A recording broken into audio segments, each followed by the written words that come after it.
Welcome, everybody. This is Games Over Plastic, episode number 44. I am your host, Midnight, back again finally after a very long break. Shout out to my two amazing co-hosts for holding it down and keeping things moving very well. Some awesome episodes while I was gone. Thank you, guys. As always, joined by the master of graphics, Hodge. First of all, how you doing, sir? I'm good. It's actually funny, it's just 2 weeks since the last episode, but since our last episode, I haven't been home. So, I got home yesterday, so I'm just happy to be home again. But obviously happy to have you back and happy to have the crew back together to talk some more video games. It's going to be fun. Yeah, I'm sure you're thrilled to not be, in the hotels all the time now. Yeah. Although you were shooting dice in the lobby, having fun. Yeah, I won like $20. Nice. Good stuff, man. And then, of course, last but not least, the man, the myth, the legend, Sean Mason.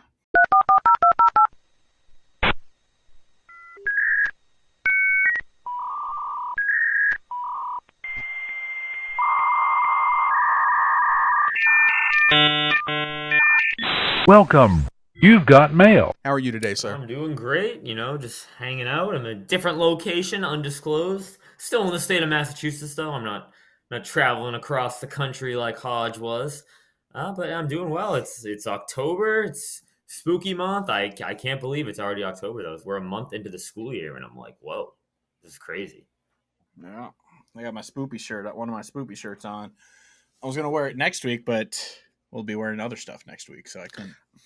I, too, am wearing a spooky shirt here. Oh, yeah. I got the Halloween Bucky shirt. You see, there's a web, and we got Bucky. And on the back, it says, Bucky's put a spell on me, is what it says. And it's really cool. And not only that, Sean, but I've added to my collection, we have the Halloween Witch Bucky here. Look at this. Oh, there's a new one? Oh yeah. You didn't know about the Witch Bucky? I have one where he's holding a pumpkin. So look at it. He's so great. Okay, this is like awesome. Codename Kids Next Door, Rainbow Monkeys over here. Shout out to all those who know what that is. Sean, you're just a hater, man. You just need to go to Bucky's. Fun fact, though. My dad. Fun fact. Ready? I have a student. Yeah. I was meant to tell you this, but I haven't seen you since really school started. I have a student who brings in like a water bottle every day. It's a Bucky's on the water bottle. A+ student. No. Nice. See, because here's the Bucky I got for Halloween. He's holding a pumpkin. I can't believe you got a Conquer plushie. Yeah, Conquer's Bad Fur Day plushie. Yeah, it's crazy. I'm gonna have to text my brothers to get me the witch one so I can have both. I have one more plushie that I got here. I got a Shadowheart plushie from Baldur's Gate 3. Look at this. That's pretty cool, huh? This is the guy who makes fun of me for like an anime. Yeah. Hey, everybody loves Shadowheart. Putting that out there. Have I made fun of you for liking anime? Yeah, I don't think I've made fun of anime. Just all the weeb games. Yeah, isn't the actress for Shadowheart, isn't she Mael in Claire? She is. Yeah, she is Mael, yeah. She's a great voice actress. Jennifer English. Yeah, it's funny. I took my dad to Bucky's one time. Instantly hooked. He now has his own collection of like 4 or 5 different Bucky's. He's got like his own altar. He loves the taffy, the saltwater taffy that they have there. And he turned me on to those Southwest chicken burritos that they have, which are delicious, man. Those are like better than Chipotle. Next time you're at Bucky's, get the Southwest chicken burrito. It's big. It's like $8. It's really good. Yeah, I got their fajita burrito, and that one was really good. So I'm sure that'd be awesome. That sounds good. Yeah, the only people who hate on Bucky's have never been there. That place is heaven. I love it. Exactly, so Sean. Change your life. All right. Anyways, guys, this is Games Over Plastic, the podcast for the agnostic gamers. No console wars, just fun and games over here. You can find us every other Monday on all audio platforms, Spotify, Apple Podcasts, Overcast, Pocket Cast, Everycast. This podcast is also available in 4K video glory with amazing graphics and animations done by our one and only Hodge, of course. At youtube.com/@gamesoverplastic. So please go on there, leave us a like and a comment. Please subscribe to the channel, hit that comment bell, do all the cool stuff to support us. We appreciate you. Leave us 5-star ratings on audio platforms if you haven't already. If you like the podcast, go ahead and just give it a 5-star rating. That does help us move up that algorithm and maybe attract a new listener or two, which wouldn't be so bad. If you have write-ins for the show, we don't have a write-in today. We need write-ins, guys. So if you have one, just go on the YouTube comments and leave a comment with a question. You also can DM Sean directly on various platforms where you see him if you have write-ins. But the YouTube comments also works. We'll see them there. So give us write-ins, and we'll use them on a future episode. We stockpile the write-ins, so we may not use your question next week, but in 2 or 3 weeks, you never know, you might pop up. Sean, did you? You probably don't watch the episodes. Obviously, I don't know why you would. But one of the so you know how it's cutting out like all the time. The last episode. Oh, you're muted. You're muted. I did. Oh, you did? Did you like my cut in of the girl from Rocket Power shaking the camera for one of the cuts? I love that. And you know what? After you did it, I'm like, dang, I should have thought that Hodge was gonna do that, but it brought back instant memories. Yeah, I actually that's like the one thing I like about when we have cuts is now I've just started doing these dumb little edits like during the cuts, and I've always loved making stupid little jokes like that. Like, so I took an animation class, a little side tangent really quick, an animation class back in college, and what we were supposed to do is basically animate an interaction from a movie, and that's all it was, just to kind of learn how to do dialogue, like to sync the mouths and stuff. And I did it where I did the ending of the third Indiana Jones movie where he's like, Junior, we named the dog, or the dog's name was Indiana, like that little line at the end of the movie. And in the clip, I animated that the horses were blinking and they had like these really big cartoon eyes and they were blinking. And the teacher's like, I love that you animate like these little things no one thinks of. And so I've always loved editing and adding in just these dumb little jokes that only like certain people will notice, because it's just, I love little Easter eggs like that. So I've enjoyed editing those episodes, but yeah, it's a lot of fun. All right, so bottom line means that you're going to start cutting out more on purpose. Yeah, I'm like I've purposely cutting on my internet so I can add in stupid little cuts. Yeah. There you go. One of my favorite ones from a while back, it wasn't last episode, was when Sean had some technical glitch. You put the Christmas scene with the kid opening the Nintendo 64 over it, which is fitting because we know how much Sean loves the Nintendo 64. Oh yeah, my favorite. So my favorite console of all time. Right. I was really close to when another one happened. I was really close to doing the kid who's like Blastoise when he opens up the Pokemon. I was like, because that's also Sean, but I wanted to spread the love with making fun of people, so I did the Ginger Says Souls kid and said that was me.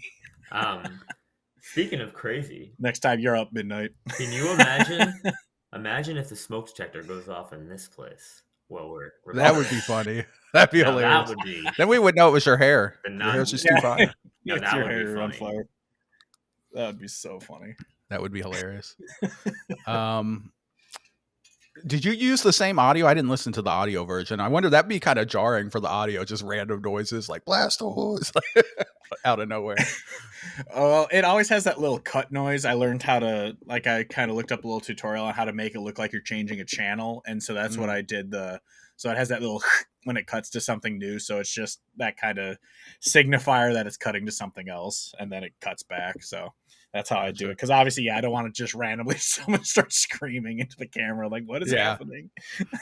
It'd be real jarring, like on your commute. Yeah, exactly. All right. Good stuff. Really quick here, Hodge. I'm going to put you on the spot, and I'm sorry for doing this, but it is spoopy season, and you are the king of spoopery, right? Can you give me one or two horror movie recommendations? Can you think of anything? Because I want to watch a horror movie or two in the coming week or two. Do you want classic or like new? One of each. Or one of each. Huh? One of each. Well, classic. For me and the audience, give us some recommendations. The original Halloween, it's a classic. It's one of the greatest horror movies ever made. It birthed the slasher genre. Okay. When it comes to newer ones, It Follows is pretty creepy. Long Legs. I mean, Weapons. It just came out this year. It's not out. I think it's on digital now, but it's for rent only. I think I have a way to get it. Actually, it might be on HBO Max now. I could be wrong, but yeah, Weapons is great. Halloween. I love. It's a hokey one, but I love Freddy vs. Jason. It's so dumb. Okay. But I love it. Sean, do you have any? What's your favorite? My favorite, Nightmare on Elm Street. The original, Yeah, the the first one. original. That's a great one. I like most of them. It's funny. Yeah. I like Nightmare on Elm Street. It's funny. I saw Freddy vs. Jason before I ever saw a Halloween movie, which is funny. Not Halloween. Friday the 13th. Friday the Yeah, 13th. before I ever saw Friday the 13th, which is kind of funny. Wow. Yeah, don't watch any of the reboot ones. They're all terrible. The reboot of Friday the 13th is horrible. The reboot of Nightmare on Elm Street is horrible. I didn't mind the don't watch any of those. 2009 one. I didn't until the whole like pedophile thing at the end. I was Oh, like, yeah. that's kind of weird. Like Yeah, it's that. kinda Other than weird. that, because like the guy who plays Freddy in that movie is awesome. He's so good as like he's so creepy as it. Like it's an amazing rendition of Freddy. It's just the plot's not very good of that one. I like the OG one definitely What- better.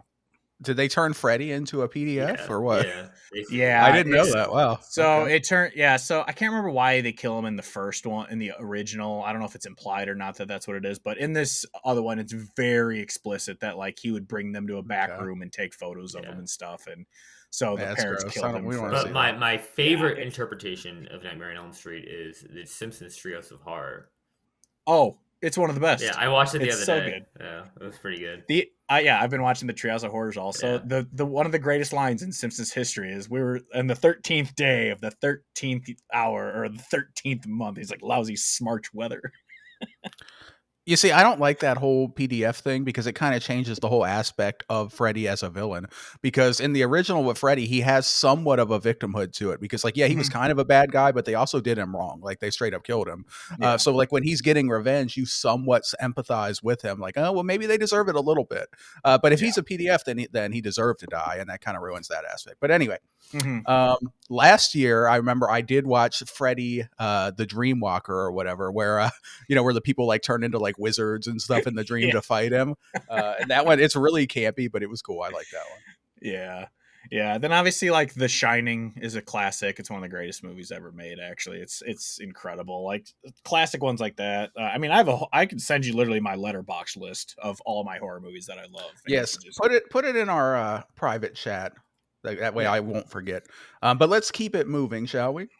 Yeah. I don't want to get too much of a sidebar, but there you go, audience. If you need some horror movies, check those out. I'm going to check out several of those myself. So, all right, let's go ahead and get into what we are playing, shall we? Sean, you want to go ahead and start us off, sir? Of course I will, and we're gonna start with a game that I recommended last week because you know why? Because we just started talking about it and it was like a banger, and I'm like, you know what? I'm gonna replay it, and that is Rocket Power Beach Bandits, baby. So, I booted out the old. It's a Sean game. Oh yeah, this is definitely a Sean game. I booted out the old PS2. Cranked out that copy of Rocket Power Beach Bandits, which was among one of the first PS2 games I bought with my own money for my birthday. I remember getting it. Oh, and this game totally holds up. Definitely holds up to exactly what I remember. It being, smooth controls, awesome platforming. What a plot. Voice acting on par. No, this game is such a 2002 tie-in game. It is super fun though. Like I still remember playing it. I spent an absurd amount of hours this past 2 weeks just playing the Tony Hawk mode where it's you're just skating and getting points and stuff. But it's a vanilla Tony Hawk. You only have a certain there's only 5 tricks you can do. But it's cool because not only can you do a skateboard, but you can use a scooter and you can do rollerblades. So that's pretty cool. Surprised they don't have surfing. No, they don't. There is a surfing part in the game, but it's not like a mini game. It's one of the main missions. The game's pretty cool though because it is pseudo open world. So it's you go to this area to start your. It's kind of like Simpsons Hit and Run where they have the mission on the map and it's you go to it and it starts the mission. I thought it was awesome. I forgot how crazy the plot is. How this guy comes and he's buying Ocean Shores, and the only reason why they're mad that he's buying Ocean Shores is because he's going to destroy the Shore Shack. That's Shore Shack, the place that Uncle Tito works at. Even though it's hilarious because in reality he would buy it out for millions of dollars. Yeah, I know, and they right? wouldn't have to work ever again. Yeah, exactly. No, but it's super cool. The weirdest part is there's robots running around Ocean Shores, and you're fighting them with hockey pucks. That's pretty cool. And like you hit them with Such like, a kid's game. yeah, you can hit them with your hockey stick, hockey pucks. Like I said, the platforming is atrocious though. Like it's so bad. The landing zones when you're jumping is so bad. And I'm shocked because it's like PS2. Like you think, oh yeah, PS1 probably had bad landing zones. PS2, oh my god, it's bad. Load times are really long, like really, really long. And I'm sitting there, I'm like, all right, what am I gonna do now? All right, 2 minutes go by. All right, finally, I'm on the boardwalk. Oh wait, no, it wasn't supposed to be here. Now I gotta load again. But it's fun because you can be during the main story. You can be Otto, Twister, Squid, aka Sam. Well, Sam, aka Squid, and Reggie. But then in like the competitive Tony Hawk mode, you can be those four. Plus, you can be the kid with a mask. I always forget his name. You can be Lars, who's Twister's brother, who always like messes with the kids. And you can unlock Tony Hawk as a playable character because, fun fact, Tony Hawk was in a Rocket Power episode, voicing himself, and he is a playable character. Not surprising. Yeah, yeah, super fun. Great game. Let's get a remake. Yeah, get a remake or a sequel. Rocket Power Beach Bandits 2, baby. Speaking of Nickelodeon, though, I do want to get to that Nickelodeon Dungeons game that just came out. It's like the Diablo style Nickelodeon game that just came out. I bought it, but I haven't played it yet. Been a little busy. That was cool, though. Does it not have like horrific ratings? Oh, I don't care. I don't care. Oh. I was just curious. I didn't know what it was. I think it got like a 71. I don't know, something like that. I don't really care. Oh, that's not bad. I'll play it. Nickelodeon. I'm gonna play it, dude. That's fair. Yeah. Yes, you are. Yeah, let's get that Nicktoons basketball back, like we talked about last week. Let's get that roster back. All grown up Tommy Pickles in there. Yeah. Oh, I will say, speaking of people writing in, I saw Broderick commented on last week's episode. Like, I love Sean's list because it's always games that like 4 people have played. Yeah. Yeah. It's always the most obscure like Nickelodeon show from 2001. So I looked up. In a game. Rocket Power Beach Bandits, like sales wise. For a tie-in game, this game did not sell well. It sold less than like 500,000 copies for a TV show tie-in game. Nickelodeon, you'd think that's like it's like 1 million copies right there. Come on. 500,000 sounds like a lot to me. I would have guessed like 50,000. Tie-in game? Honestly. No. Back then, no. I think that didn't games not sell as much then as they do now because there was a smaller ecosystem, I guess. I don't know. Go play Rocket Power Beach Bandits, you Rocket Power fiends. Woogie.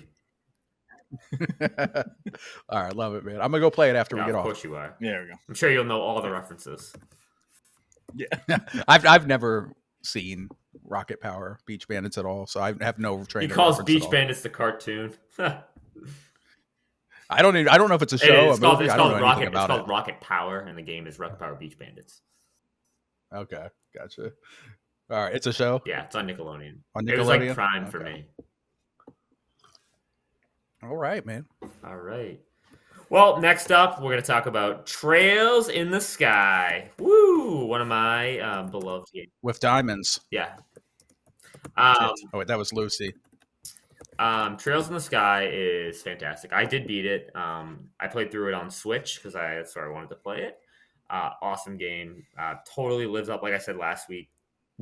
I originally came in thinking, oh, this game doesn't need a remake, and I played it and was like, does everything the remake does. I mean, the original does and makes it better. Super awesome cast, super awesome characters. I think they did a tremendous job with the voice acting. They changed some of the voice actors up in the US version compared to like some of their previous iterations, so that was pretty cool. Like the combat, love the story. Story is very much like a exact replica of the original game. They don't really change much, which is good. Some of the dialogue changes a little bit. They offer a little bit more. There's a couple more side quests as well. They add in a couple things, but I like everything they did with it. But I'm more excited to hear what Midnight has to think of because he played the demo, and we have to give him props. 91, it's pretty high up there. Oh yeah, that's right. I think that might actually be my highest rated game, honestly. So maybe it wasn't so much of a reach, although it was still a reach because I could have got it later. But it performed well, at least for my draft pick. But yeah, Sean, I did just for you, sir. I played Trails in the Sky, first chapter, the demo, which is about like a 4-hour demo, 4 to 5 hour demo or something, depending on how slow you take it. And I took it kind of slow. I did all the side quests and I did it all. and it was pretty decent. It was pretty good. I did like, I like the settings and the character was decent. The combat was okay. I wasn't wowed by the combat, but it probably evolves and gets deeper and better as you go. Yeah, I it assume. does. It gets a lot deeper as you go. Every Trails game starts out and it's like very cookie cutter, and then the Mhm. further in you get, it gets way more advanced. So you like Estelle though? I hate her voice Yeah, I actress knew that. in Yeah. English. She's just like she's way overacting in my opinion. She's like trying to put on like this bubbly voice, and it's kind of That's her cringe to me. character though. Like Um, that is her character. Oh, it's fair enough. It's fair enough. I'd probably get used to it the more I played. But yeah, I like the setting. The characters were decent. The combat was okay. I enjoyed it a fair bit. I did like the boss fight at the end of the demo, which I won't spoil anything, but where the ship Yeah. comes. That's all I'll say.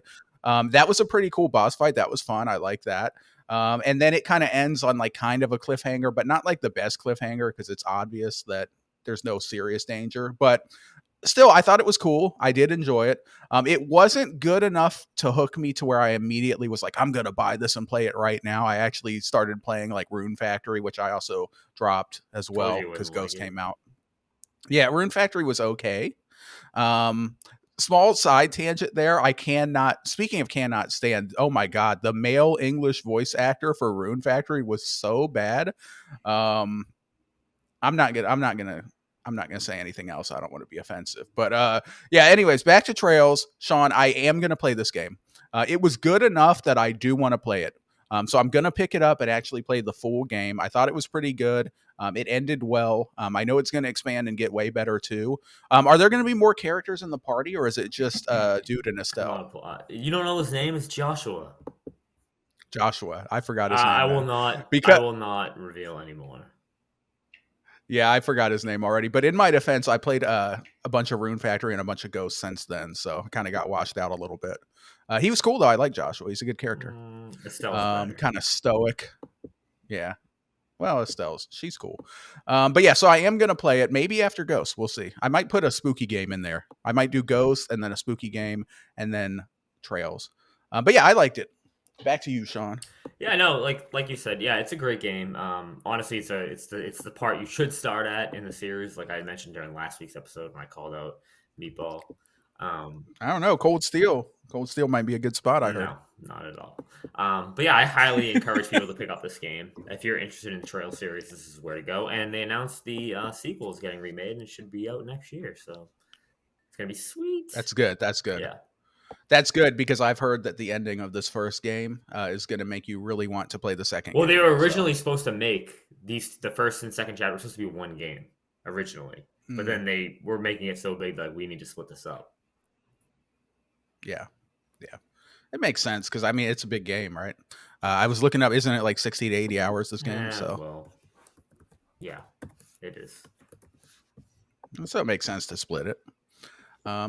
All right, Sean, do you have any other thoughts on Trails? No, that's about it. Any other what we're playing thoughts, or are you satiated? I'm good. All right. Let's go and go to Hodge next, I guess. Yeah, let's go, Hodge. What are you playing, sir? First, before I left, I was playing a little more Dead Island 2. I'm really enjoying this game. I'm gonna hopefully get into play co-op with my brothers or some friends or something at some point because I feel like going around slashing zombies would be a lot of fun with other people. But I'm actually surprised how much I'm liking it because, I've always said I'm like an apologist for the first one. I love the first Dead Island game. It was so much fun. I enjoyed every moment of it. So. When they announced it and this one was going like to that cringe zoomer humor, I was like, I don't know if I'll like this one, and the characters, there are some characters like I talked about last week, how there's like, you have to kill zombies so this girl can get likes on YouTube or whatever. And I'm just like, oh my God, this is so stupid. But it's obviously it's tongue in cheek of making fun of that type of person because it's set in LA. So it's a bunch of, uptight Hollywood people who don't know how to survive being like, oh, what is going on? Protect me kind of thing. So it's a lot of fun for that. But some of the characters are annoying, but it's a really fun game. So I'm just really enjoying it. I don't have much to add because I haven't played it in over almost 2 weeks now. So I'm just looking forward to getting back to it. But I don't have anything else really to add to that. Midnight, did you ever play Dead Island 2 or the first one, or these not your games? Kind of games. Yeah, I'm not a massive zombie guy. I haven't played any of the Dead Islands. It's funny when you first mentioned it. For some reason, I was thinking you were talking about Dying Light. I always get those two mixed up. And I was like, yeah, Dying Light. Yeah, when you said, I was like, oh, Dying Light 2, they just dropped like a big update, right? But you're talking about Dead Island 2. Yeah, Dead Island 2. Dead Island 2 honestly looks more fun. Yeah, I was never into Dying Light 2. I didn't like the parkour stuff. It didn't fit for me. I don't know. I wasn't big on it, but I don't really have much else to add to that. But before I left, they came out with a DK Bananza demo on the Switch, so I played it, and it's a blast. Like it's I'm not gonna say it's game of the year. I mean, I obviously only played a 30-minute demo. They let you just play until 30 minutes hits. Like there's no limit on what you can do really. So I just played for 30 minutes, and it was a lot of fun. Like the ability just to break through literally anything is so much fun. Like I'm like, so now I can definitely see, because I loved Mario Odyssey, so seeing that team made this game, I can totally feel it because it plays so fun. I'm just not going to play it now because I have so many other things I want to play, but I will definitely be buying DK Bananza at some point. It is so much fun. Yeah, go out and you want my thoughts, and Mr. James Solar, go watch the spoiler cast we did, because that game is an absolute banger. Hodge, you're gonna love it. I know. Yeah, sorry. Go ahead. I was just saying, I know I'm gonna love it just from the demo that I played. Yeah, I just looked to confirm what I thought was true is true. And Sean, yeah, no surprise that this game's awesome. It's developed by Nintendo EPD, one of the best studios of all time. We talked about that recently. We both love them. They're amazing. So no shock that Bonanza would be great. They don't miss. Yeah, that's definitely one of the top like S-tier studios in the world.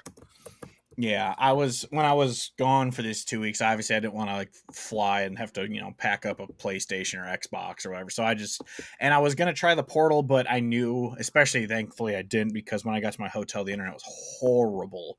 So I didn't bring my Portal for any PlayStation games. So I was just playing my Switch the whole time. So I was just scrolling through trying to find games. I was debating getting the Kirby Forgotten Land update and all that stuff. I wasn't sure, but I ended up landing on, a while ago, I bought the Arceus Pokemon Legends game, because everyone keeps telling me this is the Pokemon game it redefined the genre. It's the best Pokemon game ever made. I fucking hate this game. I played it for like 3 or 4 hours and I dropped it. I'm like, I guess Pokemon's just not for me anymore. I can't play this game. I don't think it's good. It runs like crap. The graphics are horrendous. You go out into these amazing open worlds and there's 3 Pokemon walking around in circles, and you just throw a Pokeball at them, and you either catch it or it gets angry and then you battle it. And the battle system is that you move around, but you're still controlling your Pokemon to do attacks. So you're running around just, I guess, trying not to get attacked by the wild Pokemon. And I'm just like, they act like they updated this fighting, like I would love to see it's just straight up like a Super Smash Brothers type game where when you throw out a Pokemon, you just start controlling that Pokemon and fight with it. Like that'd be sweet. But that's not what you do. It's still the same thing of, it's a turn-based RPG basically, where you pick item or attack or run or whatever. But your character, you move around your character while you're doing it. And it's just, it's not fun. Obviously, I dropped it early, so obviously I'm sure, you can change this, you can change that, and there's more to I saw a video, you can ride Pokemon later and stuff. I'm like, cool, but I don't think this game is good. Like, I don't understand the hype for Pokemon games. They're all bad. Like, I can't play them anymore. I don't like them. And so I think I've just outgrown I just don't like them anymore. So it sucks because, like I said, Yellow and Silver are 2 of my favorite games of all time. But this game, I couldn't stand it. You say they're all bad, but you're ignoring Generation 3 through 5, which is like the peak of it. And you should just play Heart Gold and Soul Silver, which is a remake of Silver, which you will like.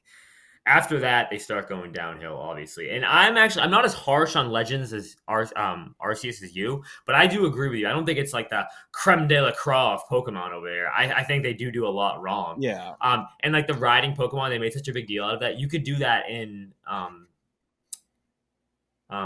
Scarlet Violet, and you could do it in you could do it back in yellow Yeah. when you wanted to Yeah. transport. A bird flew you to the Yeah, new you can do location that. once So you it's not unlocked like it. I don't think it's like and you can do it in Sun and Moon as well, and X and Y.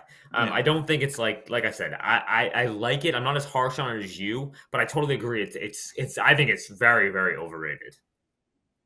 Yeah, like which fits for our topic for today, even though it's not on my list. But yeah, It wouldn't qualify I for your don't list. understand. Oh, I didn't rate over an 85. I don't think so. No, I think it was like an 83. I think. I don't know. I expected this game to have like a 90 because everyone was hyping it No. so much. But yeah, I didn't like this game, so I dropped it. I'm gonna sell it. Thankfully, I bought the physical copy, so I could just sell it back to GameStop for $45 since these games never decrease in value. Did you play Scarlet and Violet? Because isn't that more traditional? Yeah, it is. Yeah, apparently. Well, the funny thing is, it played like crap on the Switch when it came out. It has a free update now. Yeah, and apparently the Switch 2 one, but apparently it didn't update it that great. Apparently it's not that great of an update for it, but I don't know. That was kind of a surprising though that I booted up Arceus and it doesn't have an update, so it was playing at 30 FPS and so it was chugging along. You should try Scarlet and Violet. I think the update's bigger than you're giving it credit for. I watched a video comparing them side by side, and it was a pretty big. Or you should just go back and it is 60 frames. Or you should just go back and play, Generation 3, 4, or 5 games. Yeah, do that. Which ones are available on? Which ones are available on 3DS? Because I can play those ones. I mean, yeah. Only Gen. You can X and Y. No, you can play Gen 4 and 5 on 3DS. Yeah, you can get Heart Gold on there. Well, that's Soul Silver. That's why I was hoping like it was like a year ago or whatever when there were all these rumors that they were going to come out with like a collection of all the old games. That's not happening. Yeah, it's never going to happen because Nintendo. Yeah, but that's what I was hoping for because I would like to play those. But I played was it Pearl and Diamond, the remake one? Yeah, it was. The originals and it was fine. They should have remade Platinum. Platinum is a lot better than Diamond and Pearl. They do a lot of better. The Pokedex. Like I dropped it eventually because I wasn't. The Pokedex in Platinum is so much better than the Pokedex in Pearl and Diamond. Like they expanded a lot more. I would just, I don't know. It's just I'm tired of people acting like these slight updates are like revolutionary for Pokemon when it's like. Cool, these new additions, you're catching up to about 3 consoles old. Like you're not. It's nothing about any of these Pokemon games is revolutionary. Like they're updating from their old, decades old, like gameplay, but it's still outdated and bad. Like I don't know. I just don't like these games. I guess I'm just done with Pokemon. I can't. Sounds like Madden and NBA 2K fans. Well, yeah, those. I mean, I haven't played Madden since I think Megatron was on the cover, so it was like 13, 12. Decepticon was on the cover? Megatron, Calvin Johnson, receiver for the Lions. I know. For anyone who doesn't know, I'm sure, I figured you would know, so that's why I was confused for a second. But but I think that's the last Madden I bought, and then I haven't bought NCAA since 09. But yeah, and like Chell, I haven't bought since 13. So I've given up on sports games because they don't get any better. But yeah, I don't know. I was so looking forward to this because everyone hyped it up. And so I really went in with an open mind of being like, all right, this is going to be the revolutionary Pokemon game that changed the whole formula and everything. And it didn't.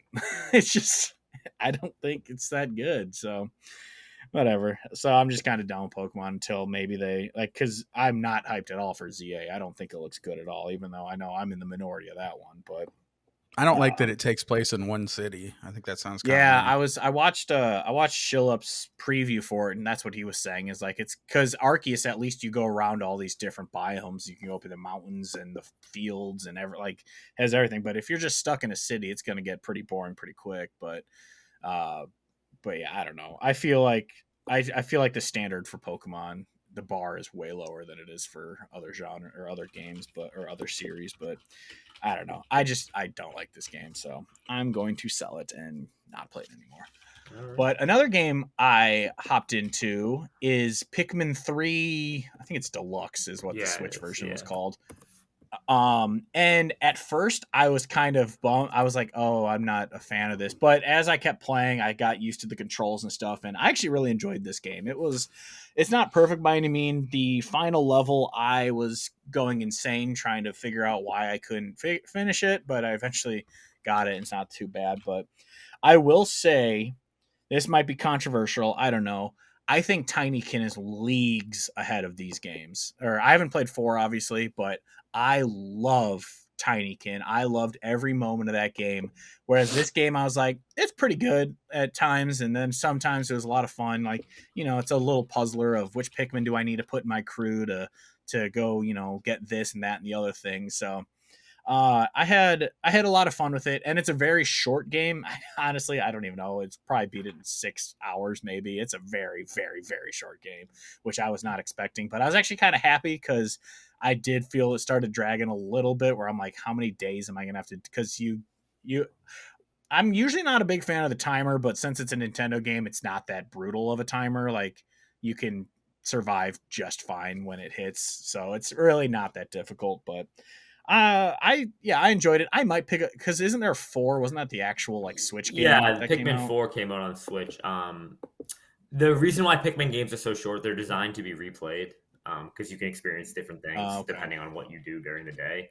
I know you compared it to Tinykin, and I know Tinykin gets inspiration from Pikmin, but I do say they're fundamentally very different games. And Yeah. but you can see the inspiration. I enjoy Pikmin, the Pikmin series. I've not played 4. I've played 1 through 3. But to me, I think each one has gotten progressively worse for me. Like I enjoyed Pikmin 1 the Oh, really? best. And it's funny because Pikmin 2, 3 are usually considered like the peak of the series, but I really liked Pikmin 1, and that was mainly because um, they had the timer going, and you had to beat it within a certain amount of days, or you were like you lose. Oh, I okay. really like that. Give me that Majora's Mask feeling. Yeah, yeah. Which is why I'm not a huge fan of Majora's Mask, uh, but yeah, I do want to I do want to play 4 eventually, but that was the worst thing though is I was like was 3 originally a Wii U game that they brought to Switch? No, it was originally yes, it was originally. I can't remember if it was a Wii game and then it got ported. I think it was Wii and then it got ported to Wii U, or it was Wii U and it got Okay. ported to Switch. I don't know if it got ported twice or just ported once.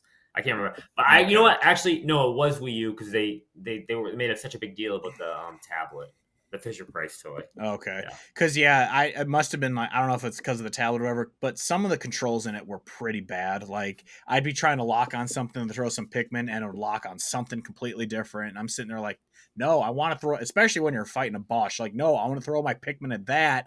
And they're going over here instead. And the controls just weren't great. But overall, I enjoyed it. It was kind of one of those, like I said, where when it was over, I was like, thank God it's over. I don't really want to keep playing this. So I was okay with that. But obviously the plot is it's nonsensical. You're just these little people trying to find each other. You crash on a planet and you're trying to find each other, and it's whatever. But yeah, overall I enjoyed it. But yeah, Tinykin is like it's one of like my most beloved games that I've played in recent years, whereas Pikmin, it's like I'm gonna probably forget I played this in a few years. Like it was fine, but like I said, I had my Switch and I needed something to play, so it was good for.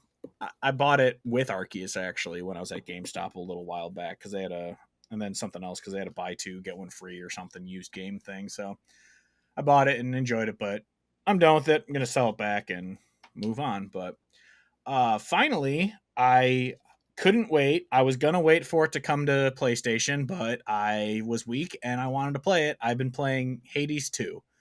I love this game. It is much harder than the first one actually. The first game I cleared it my first time in probably 16 or something runs. It took me a while. This one I think was 20 something if not 30 that I took me to clear for the first time. It is very difficult.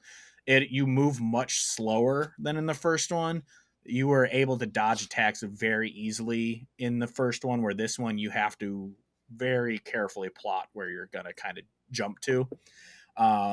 So at first I wasn't loving it, but obviously with it being a roguelike, you level up after each run and you can make yourself stronger and, change your weapons and all that. So it's getting to that point where I'm getting used to it and I'm clearing bosses easier and, moving on and still getting stuck at some places. I've still only cleared it once and I've done 30 something runs. I can't remember what it is exactly.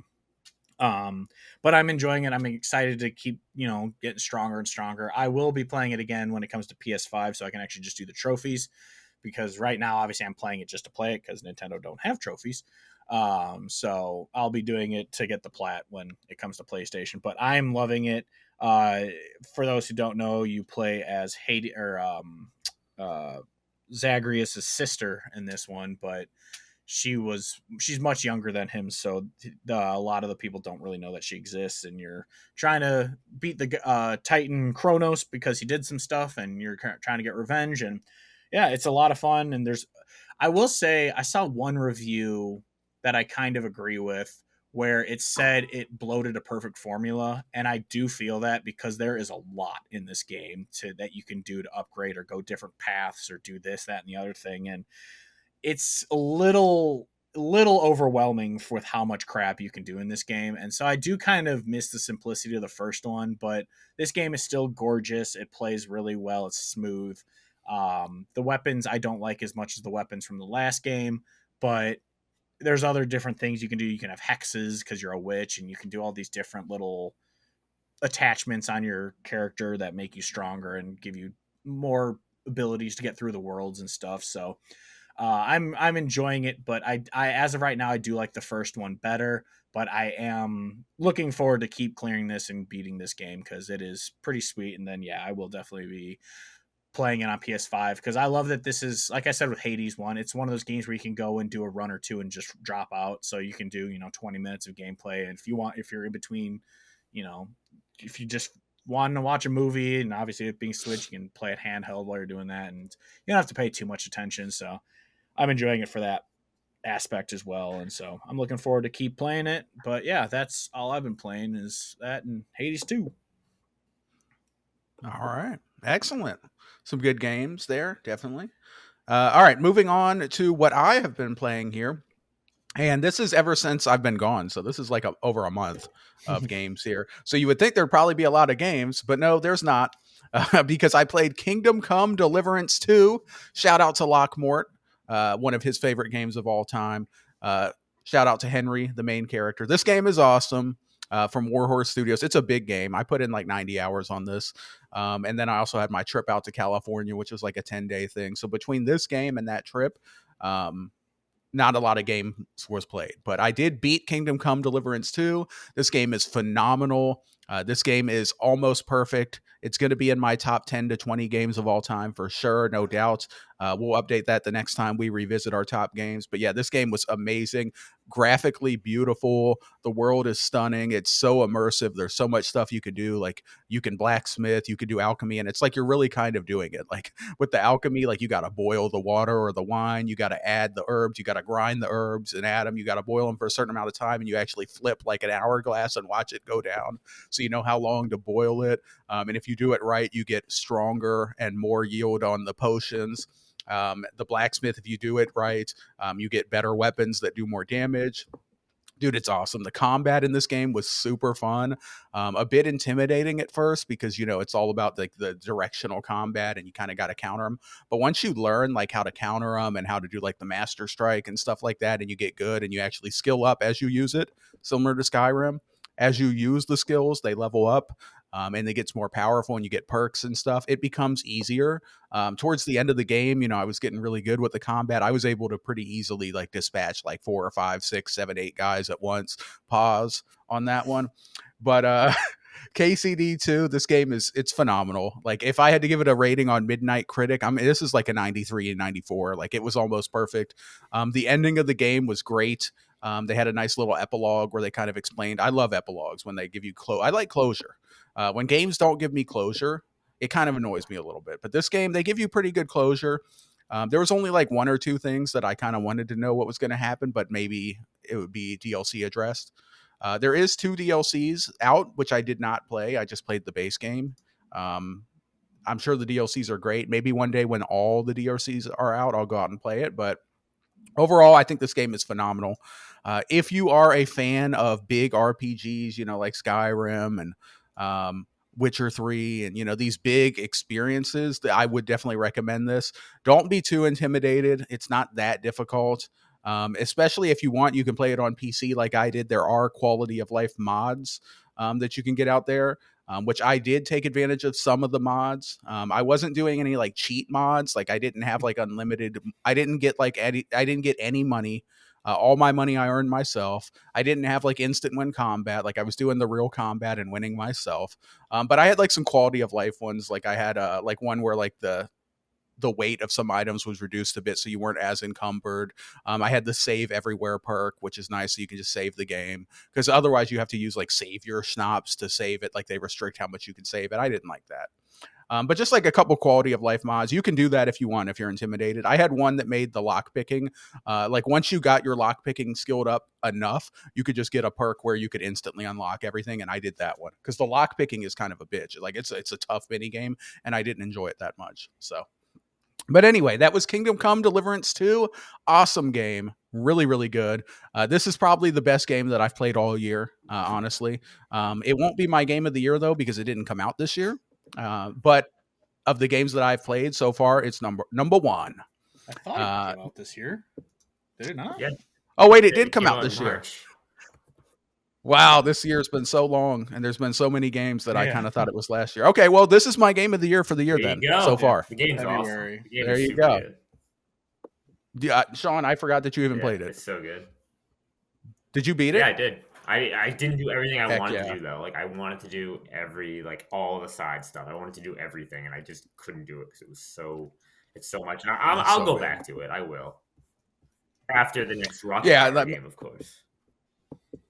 Maybe like me, once it's fully complete with all the DLC, go back and do all the DLC. I might do that because there's 2 of them now. There's like the Forge one that they just did, and then there was one before, which I forget what it's called. But yeah. Anyway, awesome game. I'm really excited for what this studio cooks up next. Warhorse Studio. I think they're really talented. So we'll see what their next game is. After that, I played the Trails demo, which we already talked about. So we won't get into that, but it was good and I liked it. And then finally, a little game just came out that that Midnight is a fan of, and that's Ghost of Yotei. You guys know I love Ghost of Tsushima. It's one of my favorite games of all time. Sucker Punch, in my opinion, is the second best PlayStation studio that they own. Number 1 is Naughty Dog. I think we can all, it's hard to dispute Naughty Dog's number 1, I think, no doubt. And then after that, for me personally, Sucker Punch is number 2. Now, a lot of people would say Sony Santa Monica would be number 2. And if that is your opinion, I won't really fight you about that. I think that's a fair opinion. They're also very good. But I think Sucker Punch at worst has to be number 3. Molecule. But for me, it's number 2. Media Molecule? Are they really in the top 3 or you're trolling? I love Little Big Planet. Yeah, Sean's a big Dreams fan. Oh, yeah, I love Dreams. No, Little Big Planet, Little Big Planet 2 are awesome. But no, Media Molecule is I'm going to punt that. Yeah, I'm going to punt that one. Yeah. But yeah, Sucker Punch for me, number 2 PlayStation Studio. For everyone else, maybe it's number 3 or 4. But anyway, I love them. Ghost of Yotei is incredible so far. I'm not that deep in it. I don't know. I'm like 5-6 hours in or something. I'm not super deep into it, but I'm going to get into it a lot more soon. But this game is incredible. The opening is absolutely gorgeous and super cinematic and fun, as always. I love Sucker Punch and their graphical use of color and the wind and everything. Of course, that's back in full effect. The music, the setting, like they've got like the Japanese like string instruments and stuff that's playing as you're riding. When you get on the horse, it's super cinematic. It goes letterbox and like there's no UI and you're just riding along the wind and stuff. And it's just awesome. The combat is really fun. The combat is really good as well. I'm just starting to ramp into it. I've got my second stance now, so now I have 2 stances I can switch between. They're slowly building you up to it.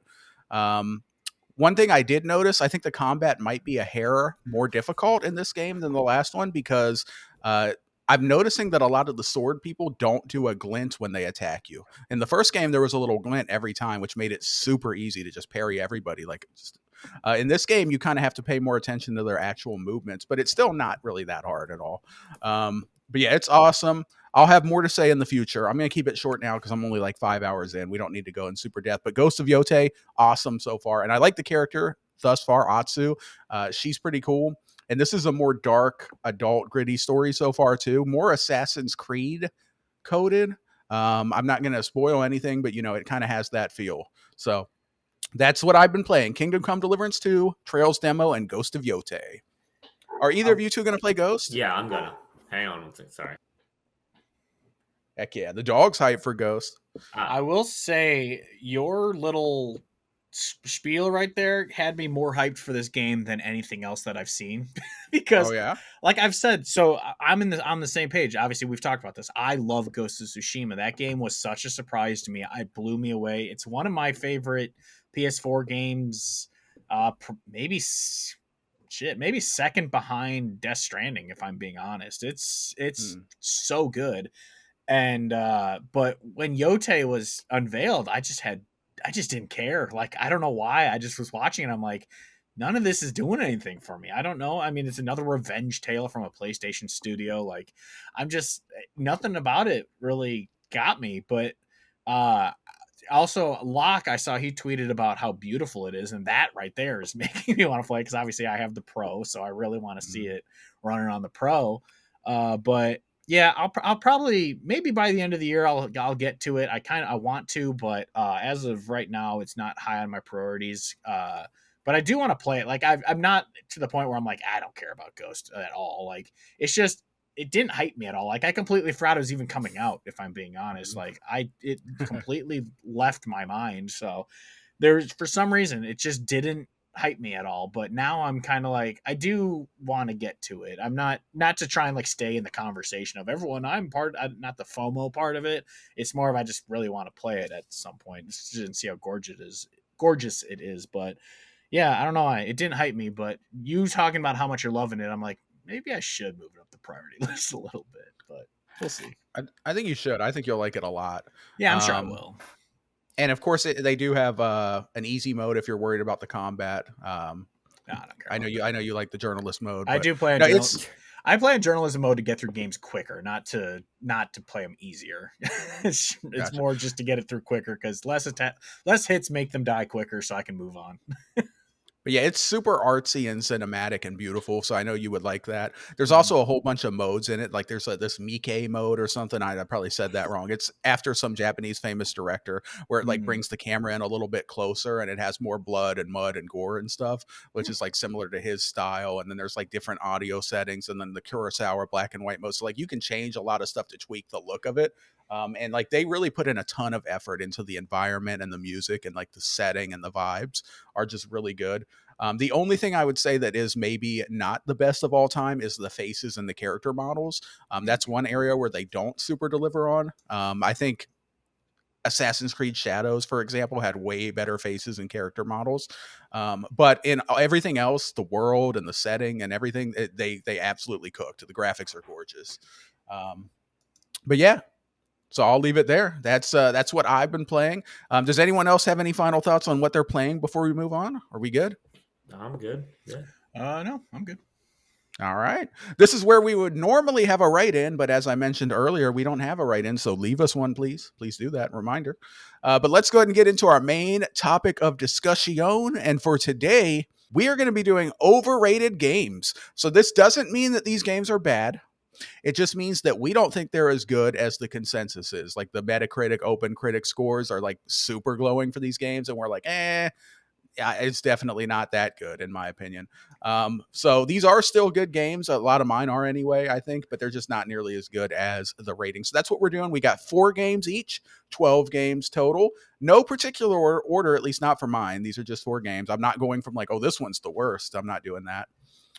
But yeah, let's go ahead and start it off with Hodge. You want to give us your number 4 or number 1 or whatever we want to do here? Yeah, the way I'm going to do it, you guys obviously can do it however you want. I'm going to do it the same way I did last time, where last time I did from highest rated or lowest rated to highest rated, I think, or vice versa. I don't remember which way, but I'm going to do what has the lowest on the Metacritic score to the highest. So like in that kind of way. So first one I'm going to go with is the PSP's game God of War Ghost of Sparta.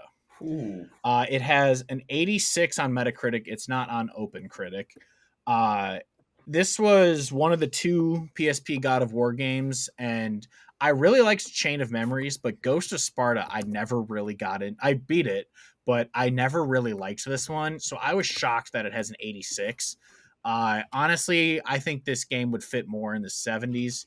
It's just the plot was just whatever, because obviously it's kind of a filler side game that they dumped on the PSP, so it was never a big mainstream one of the games. So yeah, God of War, the Ghost of Sparta, I always remember enjoying because the other one has a higher rating, the other PSP one, not Chain of Memories. Chain of Memories is Kingdom Hearts. Chain of Olympus. Yeah, yeah. Yeah, God of War Chain of Memories. Yeah, I liked that one better, but Ghost of Sparta, yeah, I just didn't really like this one. It's not bad, again, by any stretch, like we said. These aren't bad games. It's just I think it's a little overrated being at 86, which isn't obviously super high, but yeah, I don't think it should be that high. Okay. I did not play this game, so I have nothing to add on that one. Yeah, Sean, No, I've never played it. I know Sean hasn't played any of the older it. ones. Yeah, honestly, these ones are skippable. They're all the God of War OG ones, except 3, I think, are playable on the Vita. So I know if anyone has a Vita, you could play all the old God of Wars, but yeah, this one, not great. Okay. All right, I'll go next. So I'll do the same thing. I'll adopt the same strategy. I'll go with the lowest score and move up. So for my number 4 game, I have Unicorn Overlord. This is a game that I played recently. Ooh, okay. Recently, yeah. This was an 86 on Metacritic, and it was an 88 on OpenCritic. So people really like this game. I heard so much about this game. I thought that I was absolutely going to love it. I liked Vanilleware's last game, which was the 13 Sentinels. It seemed really cool. But for this game, I just thought that it was just okay. I thought the story was decent. I thought the combat was decent. But the game was super long. And I didn't feel like it did enough to justify that long of a runtime. By the end of the game, I was really just ready for it to end. It's an 86 on Metacritic. I think it's like a 78. On Midnight Critic, if you will. It's not quite as good as what people are saying. And I was a little bit surprised that I didn't like it more, because I really thought that this was like a sure thing. I'm like, oh, this is a Midnight game. I'm going to love this. Fire Emblem, it is not. So yeah, Unicorn Overlord, that's my pick. Have either of you guys played it? I don't even remember. No. I know Hodge hasn't. No. Yeah. We know Hodge hasn't. What are you talking about? My favorite game of all time. Yeah. Sean, how about you? Oh, go ahead. Sorry. No, I was gonna say, I just remember people liked this one when it came out. Obviously, yeah, this is not one of those. You could show me a screen from this and Triangle Strategy and Octopath, and I couldn't tell you which one's which. So to me, I don't know. But I do remember people liked this one when it came out. But I do also remember it wasn't as hyped as like Octopath. Yep. All right, Sean. You were up, sir. All right, my number 4. I'm going to do the same strategy that you guys did, and I'm going with a game that is rated 87 on Metacritic, and that is Injustice 2. Now, I'm not a fighting game guy, not a Mortal Kombat guy, but I love the first Injustice, mainly for the story. I thought it was awesome. Injustice 2's story is insane. I think it totally jumps the band. It is the most crazy story. I really didn't like it. I think that the gameplay was actually worse compared to, and I'm not a fighting game aficionado here either. But I think the gameplay was worse. I didn't enjoy it. I think that they changed a lot of the move sets of the characters. I just didn't enjoy it. And I know I'm shocked it was an 87, because from my understanding, it was not as well received as the other Injustice games. So I was shocked when I saw how highly rated it was. Did either of you guys ever play this game? No. No, is this a fighting game? Yeah, it is. It's a fighting game. That's why I never played not a huge it. fighter. Yeah, I'm not a fighting game person either. What I do remember is it only the 2 Injustices, or is there another only 2? One? I can't remember. It was a mobile game too. Okay, what I remember about this one is it has amazing facial animation. That's the only thing I remember about this game. I remember seeing a cutscene, and there was like a Harley Quinn, and she had this look on her face, and it was so realistic that I was like, dang, that looks good. But yeah, I've never, other than that, I've never been into most fighting, other than Dragon Ball Z fighting games. I've never really been into, Which are not any real of them, fighting so games. I never played this. Yeah, yeah, I'm sure. Like button mashers. I'm a button masher Yeah, button at heart. masher. Yeah. Yeah. I played the was it Xenoverse or whatever? I played both of those. Yeah. They were They're okay. alright, yeah, Not Xenoverse that is great. alright. Yeah, they're fine. Yeah. All right. Moving on. Number 3, Hodge. All right, number 3. This one is going to be controversial, I'm sure. And that is, it's the remake version, first off, of Shadow of Colossus, or Shadow of the Colossus, I should say. I find this game to be so insanely overrated, it's not even funny. Ooh. Like, I played this, so I never played the OG on PS2. I always wanted to because I just always heard how amazing it is. And then they remade it for PS4, and so I played it there, and I was like, why is this so beloved? It's just, you're at this temple, you ride your horse to a titan, you climb it, you kill it, you go back to the temple, rinse and repeat like 10 times. And I will say there is one emotional moment, which I will not spoil, that happens near the end of the game where you're like, oh man, that sucks. And then the end of the game, I know it's supposed to be the poignant of, you're the monster all along, not the monsters you kill. Like that stupid crap. I'm like, okay, I get it. But I do not understand the hype for this game. Like, I can understand people liking it, but people act like this is like one of the greatest PlayStation 2 games of all time. And I'm like, do not see it. Like, it's a gorgeous game. Again, like, I'm an artsy person, so artsy fartsy indie shit, I'm gonna be like, ooh, beautiful. But the game, I was like, this is so pretentious.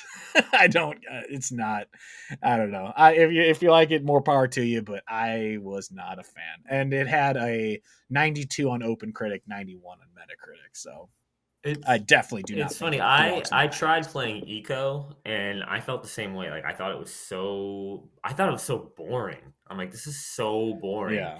Like, weird. I never bothered with Eco because of this weird, game. clunky controls. I don't know. I just thought it was so boring and not fun. So that's why I didn't bother with Shadow of the Colossus. Yeah. Yeah. And obviously, we all know that these are Midnight's just cup of tea. Yeah. He only It's plays his favorite these game games. ever. Yeah. Yeah, I never had any desire to play these games. I did play Echo the Dolphin though. Echo? Ooh. On Sega Saturn or whatever. Eco the Yeah. Dolphin. Yeah. Yeah, the spiritual successor. Very similar, I'm sure. Yeah. All right. Good stuff. Good stuff. Satisfied. All right. I will move on then to my number 3 pick here. And I'm going to go ahead and go with Marvel's Spider-Man 2. Ooh. That's right. This game has a 90 on Metacritic, which I think is absurd. And it's an 88 on OpenCritic, which is closer. So yeah, this got a 9 out of 10 on Metacritic for Spider-Man 2. Really, guys? Who's judging? Who's voting for this? This is Cape Slop. Okay, look, is it a good game? Yes. Did I get the platinum? Yes. Did I have fun? Yes. Would I go back and play it again? No chance in hell. It's super obvious, super predictable, as a lot of superhero games are. You can immediately tell what's going to happen. It's just a very predictable story that doesn't do anything to really change the game at all. The combat and stuff was fun, but it was basically the same as Miles Morales, with just like a little bit of small twist. I don't see how this is a 90 at all. This is like a solid 8 out of 10 game for me. I had fun. I'm not mad that I played it. I'm glad that I got the platinum. I have no hatred for this game in any way. I just don't see how people are saying this is a 9 out of 10. To me, a 9 out of 10 is like something really special. Like I just said, Kingdom Come Deliverance, I gave it like a 93 or whatever, 93, 94. That game was like life-changing. It was amazing.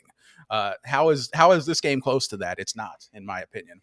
But yeah, no hate. Like I said, it's not a bad game, but it's not a 9 out of 10, in my opinion. Marvel Spider-Man 2. I love this game. I love Marvel Spider-Man 2. I think it's great. I think it plays fantastic. I don't think the story's like, wicked is anything special, but I do think it gets more hate than it deserves. But each their own. I like it a lot. Yeah, I still need to get around to this one. I'm kind of at the point where now I'm just waiting for it to add to the PS like catalog for the PS Plus because I just been so long. So what happened was before this game came out, I replayed the Spider-Man 1 remastered because I love that game. I think it deserves a 90. I don't know what it has, but I loved the first one, and so I replayed the remaster because I'm the kind of person who wants to replay games before he plays the sequel, and but I beat it, and then my hype for this one because I heard very mixed thing where the first one was universal when it came out. Everyone loved it. This one was a little more mixed, so it kind of killed my hype, and I just never got to it when it came out. And so I just haven't played it yet, but I do want to play it. So, but I have heard the same of where it's. I think Sean's probably in the minority of people who prefer this one over the first one. Yeah, so I'm excited to play because I also loved Miles Morales. That was a great game. And I loved it because it was like a 5-hour game. It was really short, but yeah, I'm gonna get to this one eventually. But I definitely don't think it's gonna be a bad game. I mean, I've seen some of the cringy stuff they have in the game, which is whatever, who cares? But yeah, I'm excited to play this, even though I'm sure maybe it's not a 90, but I still do want to play it at some point. Yeah, and I think you should play it because, like I said, it is a good, fun game, and it's also a pretty easy and fluid platinum to get. So that's cool. You can get a nice plat that, like I said, it's not a hard plat and it makes sense. You just basically clear everything. Yeah, I like it. Yeah, I have a plat. I have the plat for the OG Spider-Man, the remaster Spider-Man, and Miles Morales. Like, I love those games, so I'm excited for this one.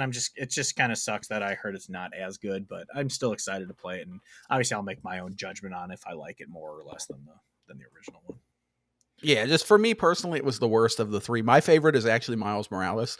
I love Miles as a character. I love the tight 6 to 8 hour runtime. I thought that was beautiful in a day and age where we're pressed for time and there's so many games. Yeah, and you had to get. But anyway, and you had to play you had to beat New Game Plus to get the plat. And if you skip over all the side content, I'm pretty sure I got the beat New Game Plus in like 2 hours. It's a very quick game when you avoid all the other side stuff. Awesome. All right, so that was my number 3. Let's go ahead and move on to Sean Mason. Right. What you got, sir? My number 3, and we're going in order of my Metacritic scores again, is, let me just bring it up. Ooh, we spoke about this series a little earlier, and that is Pokemon Y. Pokemon Y.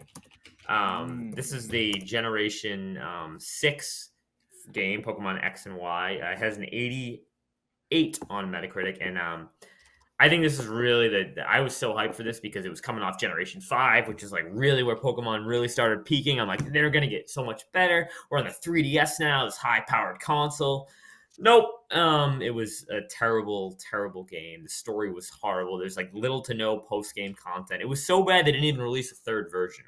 That's how bad it is. Even Game Freak was like, we're not releasing a third one because we know this. We don't like the Kalos region. It was trying to bite on the nostalgia of like they were like, oh, we're bringing back. It's gonna be like you can get the original 3 starters. We're gonna give you one of the original 3 starters, and you can get all 151 original Pokemon. And I just didn't really. It never really clicked with me. I've tried to replay it, and it's just not for me. I love this game. Yeah, it's like the only Pokemon that I beat, and I thought it was really good. I'm sad to hear that it sucks for you. What was the original starter? These weren't the original you can starters, get them though. You can get Charmander, Charmander, Squirtle, and Bulbasaur. Okay, I don't know why I don't remember that, but okay. Who was the best starter in this game? From the original starters or the newer starters? Yeah. The original starters. Do you mean like the original starters for the game? There was There was Chespin, the grass type, Fennekin, the fire, and Froakie, the water. Definitely Froakie. I went with Fennekin. Yeah, you like cats though. I do like cats. I usually also like fire. I usually go water fire. Guy, so I'm fire too. Well, yeah, you're obviously fire. I'm a little Charmander up there. Yeah, right. I got my Charmanders. Well, I mean, I like yellow because I like Pikachu, so that's why I was always. Listeners, if there was ever any doubt that Sean would beat Hodge and I up, now you know. Water beats fire. Yep, water beats fire. We wouldn't What stand a up? chance. It's true. It's true. All right. Okay. Are you satisfied with your X and Y? Sean? My chromosomes, yes, I am satisfied. That too. Hodge, did you have any thoughts on Pokemon Y? You didn't. No, play it, this did you? was during my long hiatus from Pokemon, because as I said before, I played Yellow and Red, and then Silver and Gold, and then I stopped playing Silver until and Ultra Moon. gold, silver and gold. Sorry. Yeah, I fell off Pokemon until Ultra Moon, and then I tried getting back into it, and I just haven't enjoyed really any of them since. But yeah, I never played this one. I at some point, if I can, I'll try and get to the ones that Sean mentioned from. Yeah, not this one. the Not this older one. gens, Not this but- one. But yeah, newer, as I said before, newer Pokemon, not really into. So Yeah, listen to Sean. Don't listen to me. Sean is by far the expert on Pokemon. So, yeah. all right, Hodge, you are up. Number 2. All right, numero dos. I got me. Okay, this one, I don't know if it'll be controversial, but I know this is one of those indie darlings everyone loves, and that is Journey. I saw this one coming. It was fine. Like, as everyone knows, I'm an indie lover. I love walking sims. I love all that kind of art. I love the artistic stuff, and like, I don't dislike this game. But in what world is this game a 93 on OpenCritic and a 92 on Metacritic? Like, it is, you walk, and like, I can't remember what reviewer it was. They said they cried at the ending. I'm like, what? Like, you're just a little dude in a cloak walking up a mountain. Like, it's, I'm sorry. I no, maybe I'm dense and I'm missing the amazing Hodge, you are behind dense. the You didn't game, know that? but- You're a dense gamer. That's true. That's true. That's I'm true. a blockbuster gamer. All indies mean nothing to me. Yeah, you hate indies. But exactly, I'm notoriously hate them. Notorious, yeah. But yeah, it's just, I don't know. It was like, I mean, I liked it. It was a 2-3 hour game. It's a short game, but it's just, I finished it and I was just like, all right, that's fine. Okay, I'm done. Moved on. So it's just, I don't know. Like, it was game of the year for a lot of places that year, and I'm just like, all right. Let's slow the roll, people. This game's fine. It's not amazing. It shouldn't be on the pantheon, the Mount Rushmore of PlayStation exclusives. It's not that great. We need to chill a little bit. It's fine. Yeah, you're It's not the Last of Us. Yeah, You're not that guy, pal. Yeah, you're not that guy. Yeah, no, yeah. It's fine.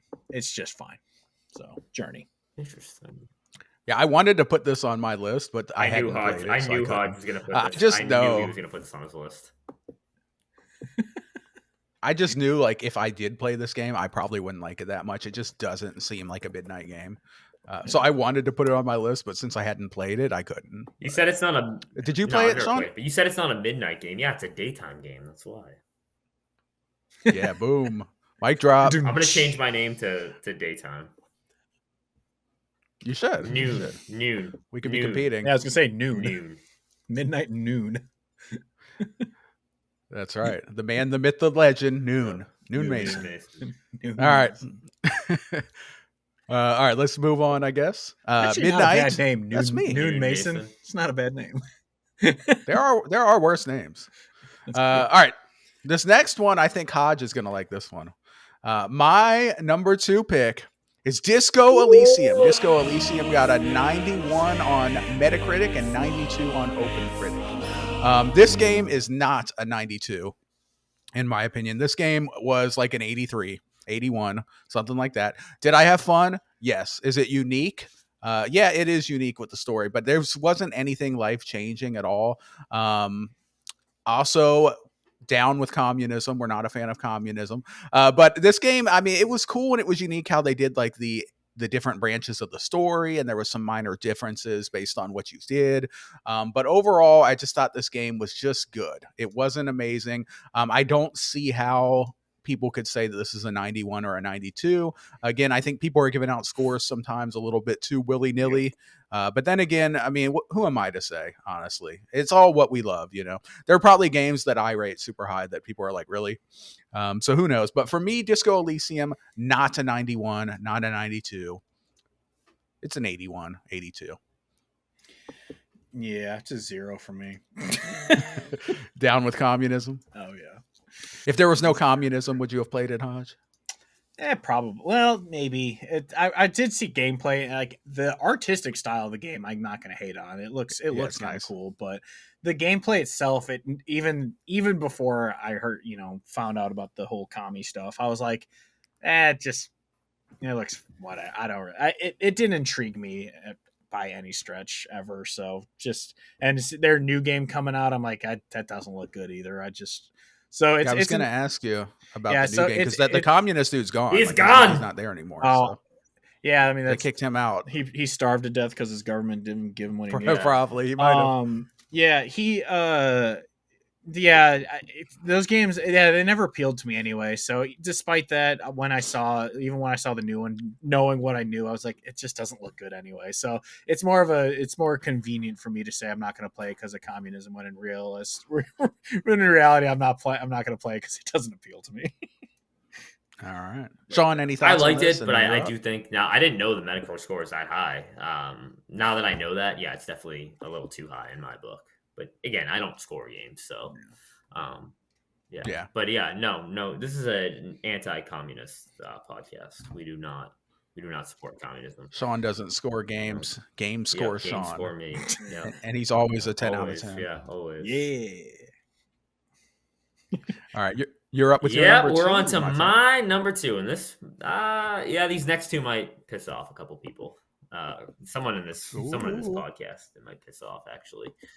It's gonna be me, I guarantee. We'll see. My number 2 is. Let me just bring up my list. Sorry, it's on my phone because I'm using a different computer. Actually, well, this won't piss off anyone here. This one, my next one definitely will, and that is Sonic Adventure 2 for the Dreamcast, an 89 on Metacritic. This game's trash. All right, I'm sorry, it's Sonic. Come on, guys. Everyone thinks this is the greatest game. I remember people saying, this is better than Mario Sunshine and Mario 64. It's the greatest game ever. It's like, no. Sonic Adventure 2. I'll agree with you. Get out of here. This game is trash. I'm sorry. Yeah, Shadow the Hedgehog. And you know what the sad part is? I know so much about this game because all my friends loved it. So I've basically seen the game from start to finish. I know all the cringy lines. Oh my God, it's so bad. You're the real faker. It's just so bad. It's so I've tried to play it and it controls horribly. You have no idea where you're going because you're going so fast. They say it's a platforming game. It's not a platformer. You're running around as Sonic 3D, running around. Everyone's like, oh yeah, you get to play as mechs. Yeah, that's just what I want to do. I want to play as Tails with 4 tails and a mech robot suit. That's just what I want to do. Yeah, you can race cars. Yeah, you can race cars in a lot of games too. Yeah, you know what? They have a game. It's called Mario Kart. We gotta chase down the president. Which is overrated. Yeah, it is, but we gotta chase down the president. What do you mean, the freaking president? You're a freaking hedgehog and a fox with 4 tails. I think 2 tails. I don't even know. And then in the Echidna, you're looking for Ruby, the emeralds, and then you have Roge the Bat, who people look up online to I'm not even gonna go there, but we all know what they did with those pictures. I have no idea. And then the movie, the Sonic the 3 movies based off this game, and I saw that movie, and I'm like, this movie's horrible. Maybe because I didn't see Sonic 2. I don't know. This game is awful. The entire Sonic franchise is just terrible. And everyone thinks this is since this is the highest Sonic game, I had to put it on here because really, and it's a Dreamcast game. Get that controller out of here, guys. Jesus. All right, rant over. I love it. Let the hate flow through you, Sean. I love it. Yo, shout out to RK. This is mainly RK128, Lord Sonic. RK, if you're actually listening to this podcast, we expect a rebuttal in the comments. Let Sean know why he's wrong and why Sonic Adventure 2 is awesome. God, I can already see it coming. So I'm not a Sonic fan, but I do like some of the games. I played the original 3 on Sega Genesis all the time. As I said, Sonic Racing, I love. Sonic R. I love that game. Yeah, Sonic R. I unironically love that game. But I did like this game. Of But course you I did. also I didn't have a Dreamcast. Wasn't this also on GameCube? Yeah, it was, but I was talking about the Dreamcast version. The Okay. GameCube version has like a 70 something. Yes. Okay. So yeah, I do remember playing it at my friend's house. I just remember there was one game mode where you had to like go and dig for like these Chaos Emeralds. like Yeah, diamonds. Chaos Emeralds. Yeah, the you Chaos play as Emeralds. the Echidna. And I just remember Knuckles. really liking playing Oh that. my So God. I'm not going to come to bat for this game because I don't really You care. liked playing as but Rogue. I the do bat. remember Rogue. I think it's Rouge. I could Rouge, be wrong. whatever. What do I know? Yeah, but yeah, I'm not going to come to bat for this game, but I do remember enjoying playing that game mode. So I always had a good memory of this game. So, but yeah, I'm sure you're right. Yeah, I've never played it, so I have nothing really to add. But Yeah. I love how spicy it was. I love it. Sonic? Also, the third movie is better than the second movie, but they're both worse than the first movie. I've only seen the first and the third, so Yeah, I've only seen the first. I really like the first one. The second one is fine, and then the third one is okay. It's good, but not great. But yeah. All right. Hodge, what is your number one, sir? My number one. So there are a couple games I had on my original list that are higher than this one, but they're games I've talked about before and stuff, and I don't need to. I could be very controversial and bring up, whatever games, but I'm going to bring up one that I don't know if I've talked about on here before, and that is it has a 94 on both Metacritic and OpenCritic, and that is Metroid Prime Remastered. Ooh, get out of here! Get the heck out of here! I think this game was good, but in no way is this a 90 plus. It is a fine game. You have to lock onto enemies, so the shooting is horrible. It's obviously it's a Metroid game, so you get powers and go back to areas, which is stuff I like doing. I like doing that. And again, I didn't hate this game. And if Berto were still, if I don't think he listens to our podcast, I haven't talked to him in a long time. But if he listened, he would be screaming at his phone right now because I think this is one of his favorite games. It's his favorite game of all time. Yeah. And so I thought this game at best is an 8.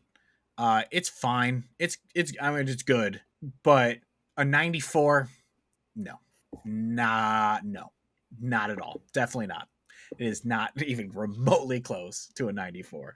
So, but again, I like this game. It was fun. I beat it, but not a 94 at all. Not close. So yeah, that's me. I really like Metroid Prime 4. I mean Metroid Prime 4, Jesus. Metroid Prime. I really do like it a lot. I played it for the first time last year, as many people know. I didn't know it was that high. I mean, I don't know. I could see it being a 94 for some people. Some people think it's the greatest game ever. It's funny. It reminded me of Halo, actually, like the story mode. I don't know why, I just did. Like the creatures and stuff. But Hodge, you can you can have that one. That's fine. Okay. I have nothing. Never played it. Never played a Metroid game in my life. Believe it or not. They're fine. All right. My number one.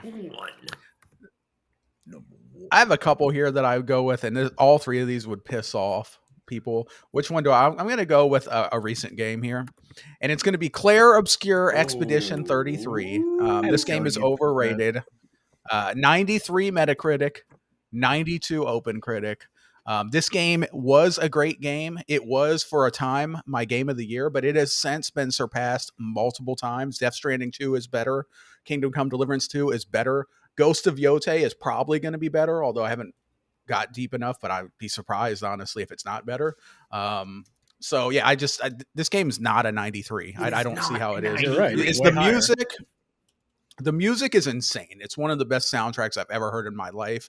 Every now and then I'm watching a YouTube video or something, and somebody puts a Claire Obscura song in there, and it's just an instant jam, and it just makes me happy, and I want to listen to it. So shout out to the music. I do love the art style. I love the characters as well. But the story was kind of lacking in many ways. I thought Act 3 was super rushed, and I thought the ending was trash. I thought both endings were super trash. They completely invalidate many of the characters and their choices, I feel like, and I don't like it. There should have been a better or a third ending. I've said it before. I'm not going to beat this dead horse, but I thought this was a very good game. This is a very solid 85, maybe, but it's not a 93. 93, I feel like there's a big gap between, you're like, oh, 85 and 93, that's only 8. There's a big gap between an 85 and a 93 to me. That's a huge gap. It's like the Richter scale, like when you go up the Richter scale, worse and worse. it's much bigger. Worse and worse. Yeah, it's way more severe every point that you add. So yeah, I just feel like there's no way this is a 93 for me personally. I did love the game still. I hope that there's a sequel. I'm excited for their next studio, the next game from this studio. But 93, stand down. What do you guys think? I know you probably disagree with me. It's not a 93. It should be way higher. I think it's properly rated. I think it's properly Okay. rated. It's a great game. Story's awesome. 90. Great soundtrack. Great gameplay. I think it's properly rated. 98 for me. Probably. Are you being serious? Yeah. Wow. Okay. The only thing I agree with you on is that Act 3 was rushed. Yeah. You like those endings? I don't want to spoil anything. The endings they're are both amazing. bad. No, they're both I would awesome. like to debate you on why the endings are bad, but that would be super spoilerific. So, and it's all opinion anyway. So if you love it, I'm glad. I do like it. Like I said, I just don't think it's personally a 93. Yeah. Sean, And, feel free to take it away. If you have more thoughts too, go ahead. Well, I was going to say, I'm obviously not going to be offended by this because obviously you're saying like, if you were coming in here being like, it's like a 2, I'd be like, you're an idiot. But no, it's obviously, it's subjective on where it lands. And yeah, like you said, it's a good game, but you just don't like it as much as like me. It's one of my favorite games of all time at this point. So like, obviously I'm going to be, it's like, really quick, I remember when the OG Call of Duty Modern Warfare 2 back in 2009 came out, Game Informer gave it a 9.75, and everyone wrote in saying that the score was too low. Because in the next episode, like everyone wrote in saying that our 9.75 out of 10 was just criminally too low. Wait, which game? Modern Warfare 2. Oh. Because they gave 4 a 10, so when they gave Modern Warfare 2 a 9.75, everyone's like, oh, how dare you? It's like, it's still a 9.75. What are you complaining about? And so yeah, it's basically asking like, well, how dare you not give this game with a 93 higher than a 93? How dare you? But yeah, anyway. All right, Sean. My number 1 is Call of Duty Modern. No, I'm kidding. My number 1 is, this is going to piss off Hodge. I know it will. Probably, I don't know if Midnight, it might, is Guitar Hero 1, the original Guitar Hero. It sits at a 91 on Metacritic. And this is overrated. We're going to sit here, we're going to play these plastic instruments that, no one's going to use in 10 years. We're going to play these songs that everyone's going to get back. Oh, this is great. It's the greatest thing since sliced bread. We're playing these amazing songs. I didn't see the appeal in it at all. I understand I'm a DDR kid, so I like DDR a lot better. At least with DDR, you're getting some exercise in there. You're moving your legs. You're dancing around. Guitar, you're sitting there going, look at me. I'm playing guitar. You're not playing guitar. I'm sorry. You're not. You are pressing buttons and strumming the strummer, whatever it's called. You're not playing guitar. And I saw people try to tell me that they knew how to play guitar because they played Guitar Hero. I'm sorry. It's not a 91. It's not. I actually looked at the track list for it. Get out of here. That track list is completely overrated. It's missing some bangers. Sean, do we have to give it a little bit of leeway, though, because it was the first game? Like, it kind of started the whole thing, didn't it? I think he's trashing Guitar Hero as a whole, not just Guitar Hero. DDR, so much better.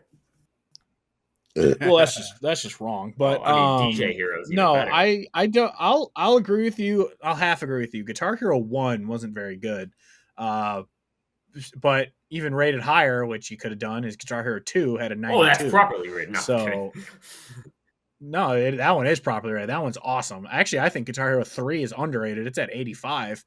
That one's even better. So I don't know why that one got a lower rating, but no, I love Guitar Hero. So obviously I'm going to vehemently disagree with you there. I still have my guitars. Actually, they're right there. I have my 360 just so I can play them. And I love these games. I actually know So how are to you, play. a guitar? Do you consider yourself a guitarist? Well, I know how to play Okay, you know how actual to play guitar. actual guitar. I knew that, so I should have known that. But no, I love these games. This, and like I've said this before, is that part of the reason why Xbox 360 is the greatest generation for me is because that was the era of Guitar Hero and Rock Band, and playing those with my friends was so much fun. I loved doing that. So like I loved playing these games with my friends. So yeah, I love Guitar Hero. So I'm obviously going to completely disagree with you. I mean, but like I said, I will agree that Guitar Hero 1 wasn't that great. Go It look at was the track list. like It's it not was that good. like Midnight said, it was. Yeah, I don't remember it. I do remember Guitar Hero 2 and 3 had great soundtracks. 1, I don't remember what songs were on that one, so I can't even really say. But honestly, though, I will say 2, 3, and like Metallica are really the only ones I give a crap about. Like World Tour 5 and 4, I don't care about those games or anything. But yeah, I love the Guitar Hero games. I just also I love music, so I loved playing them back in the day. But so yeah, I half agree. Guitar Hero 1 probably shouldn't be a 91, but I do love Guitar Hero, so I'm not going to agree with you on Guitar Hero 1 or Guitar Hero in general being trash because because I'm the opposite. I think DDR sucks. So I'm just No. I'm not going to support. I'm not going to agree there. So I love Guitar Hero. Did not like DDR at all. But yeah, Yeah. Yeah, I like Guitar Hero and Rock Band and stuff. It was cool. You know, I played it a little bit. I was never amazing at it. I could play on like the medium setting, the one where like it adds the blue or whatever, but I couldn't go higher than that. I wasn't skilled enough. I didn't want to put in the effort to become good at that. But yeah, I do remember the main thing about Guitar Hero and Rock Band was every time I would go over for family gatherings over at my aunt and uncle's house, they always had the Xbox and we would break out. Rock Band is what they would have. They'd have the whole setup. They had the drums, the guitar. They even had the singing. And I do remember I had one traumatic experience where one time I was doing the vocals, and my singing was so bad that my entire family started laughing at me as I was singing. So like the people that I love the most were like literally laughing at me, like because my singing was so bad, and it was like it was so traumatic that I never sung again. I'm like, oh wow, I'm bad. All right. So shout out to my family for scarring me for life, but yeah, these games were good. But I agree that Sean, it's probably not a 91. It's probably like an 80, 83. All right. Are we satisfied? Any more thoughts on Guitar Hero or in general any of these games? No. Yeah, like I said, I had 16 others that I could have done. Some of them. Do you want to do one honorable mention?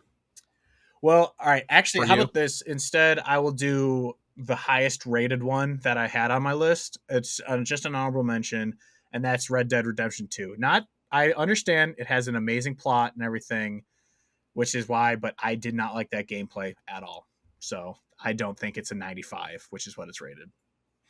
97 on Metacritic, but Vehemently disagree. that's my highest one of the rated best one that games of all time. Nope. Definitely worthy. And of a Skyrim was 95. obviously on my list, but I didn't want to rehash that old one. Whoa. Whoa.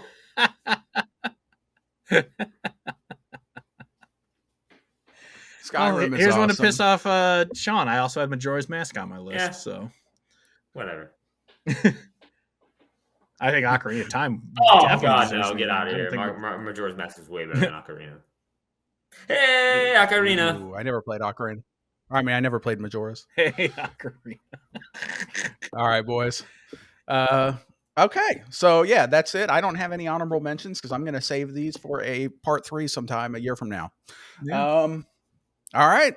So this has been Games Over Plastic, episode number 44. A very good episode, I would say. I had a lot of fun. It's great having the band back together.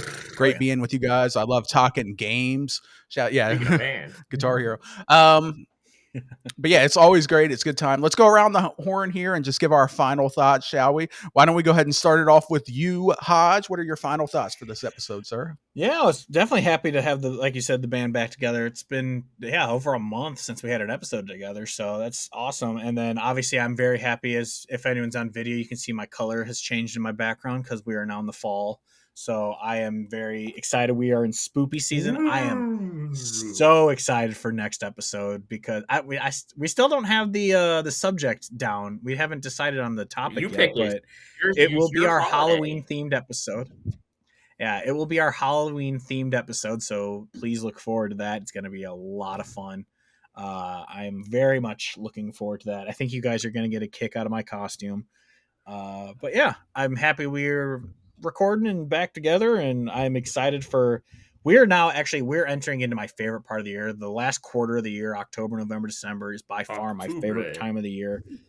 Obviously, because of the holidays and stuff. So I'm very excited. We have most of our episodes, planned out for the rest of this year. So I am so excited to get to this last quarter and all the fun episodes we do to finish out the year. So yeah, that's what I got to say. All right. My final thoughts are that, just thank you guys again for supporting. That's always my final thoughts. I'm happy to be here with you guys. Always have a lot of fun. Shout out to Buc-ee's, and happy Halloween. Yeah, look forward to our next Halloween episode because we will be in costumes again. So you guys are going to want to watch the video version for sure because we are going to be in full costume for the full episode. And no doubt Hodge will probably edit that one because he loves doing the holiday edits. Oh, yeah. And it's going to be what he does on these holiday edits is crazy. So make sure you check out the video version. Yeah. And if you haven't already, check out our Halloween episode from last year because we just talked about our favorite spoopy games of all time. So it's not like time sensitive where it's out of date or anything. So you can listen to our favorite spoopy games and Goodbye. Oh, Sean just kicked off. All right. Uh-oh. Hopefully he comes back. But it's still recording, right? Yeah. But yeah, so check out last year's Halloween episode if you are so inclined. I had a lot of fun editing that one. We had a lot of fun talking spoopy games, and I think we also even talked about horror movies a little bit in that one too. So definitely check out the Halloween episode from last year. I can't remember what episode number it is. Did Sean say anything? All right. So I just received word from Sean that he just lost power, folks. So we're going to go ahead and wrap up the show now, unfortunately, without Sean. But yeah, Sean loves everybody, of course. He would have something witty to say here at the end. But unfortunately, you'll have to tune into next week to hear something witty and awesome from Sean. But let's go ahead and get on out of here, shall we? Let's do it. Let's do it. Thank you guys for listening. Have a great day. Goodbye. Witty banter thing. Pokemon wise, not that bad.